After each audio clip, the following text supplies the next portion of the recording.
اسلامی معیشت کے ماہر اور تاریخ کے پہلے ڈگری یافتہ امام کعبہ کے بارے میں آپ کیا جانتے ہیں؟ سعودی عرب کے نئے مفتی اعظم کون ہیں؟ ان کی کیا خدمات ہیں؟ تعلیمی قابلیت کیا ہے؟ سعودی عرب میں مفتی اعظم کی کیا ذمہ داریاں ہوتی ہیں؟ ویورز، سابق مفتی اعظم شیخ عبدالعزیز بن عبداللہ آل الشیخ کے انتقال کے بعد شیخ ڈاکٹر صالح بن حمید کو سعودی عرب کے سب سے بڑے دینی و فقیہ منصب پر فائز کر دیا گیا ہے۔ ان کی ذمہ داریوں میں علماء کی سینئر کونسل اور مستقل کمیٹی برائے اسلامی تحقیق کی سربراہی، مذہبی و فقہی رہنمائی فراہم کرنا، اہم مسائل پر مستند فتوے دینا اور دینی گفتگو و بیانیے کو منظم کرنا شامل ہوگا۔ شیخ صالح بن حمید 1950 میں سعودی عرب کے صوبہ قصیم کے شہر بریدہ میں پیدا ہوئے۔ ان کے والد صالح بن عبداللہ بن حمید بھی ایک ممتاز اسلامی عالم تھے۔ شیخ صالح کی ذاتی زندگی کافی نجی ہے اور ان کے خاندان کے بارے میں زیادہ معلومات سامنے نہیں آتی، تاہم یہ بات معلوم ہے کہ اللہ نے انہیں 10 بچوں سے نوازا ہے۔ شیخ ڈاکٹر صالح بن حمید نے کم عمری میں ہی قرآن پاک حفظ کر لیا تھا۔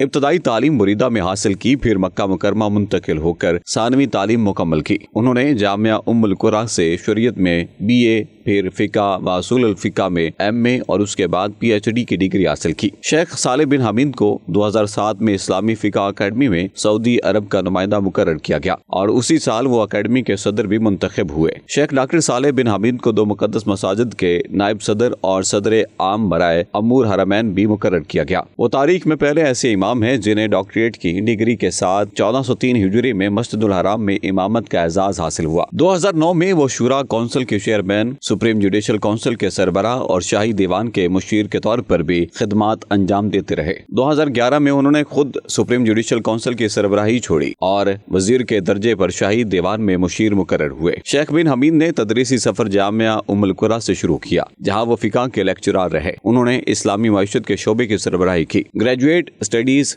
سینٹر کے ڈائریکٹر، شریعہ کے کالج برائے گریجویٹ اسٹڈیز کے ڈین اور شریعہ کالج کے ڈین کی حیثیت سے خدمات انجام دی۔ شیخ صالح بن حمید نے کئی علمی کتابیں اور تحقیقی مقالات تحریر کیے ہیں۔ شیخ ڈاکٹر صالح بن حمید بہت سی اسلامی اور شرعی کتب کے مصنف بھی ہیں۔ 2016 میں شیخ ڈاکٹر صالح بن حمید کو خدمت اسلام کے اطراف میں شاہ فیصل انٹرنیشنل ایوارڈ سے نوازا گیا۔ یہ ایوارڈ انہیں اسلامی فقہ اکیڈمی میں ان کے قائدانہ کردار، حکمت و بصیرت اور جدید فقہی مسائل میں ان کی مثبت علمی رہنمائی پر دیا گیا۔ مبصرین کے مطابق شیخ صالح بن حمید کی تقرری سعودی عرب کے مذہبی اداروں میں ایک نئی فکری جہت لے کر آئے گی اور عالمی سطح پر بھی اسلامی فقہ و رہنمائی کے میدان میں ان کی خدمات کو مزید وسعت ملے گی۔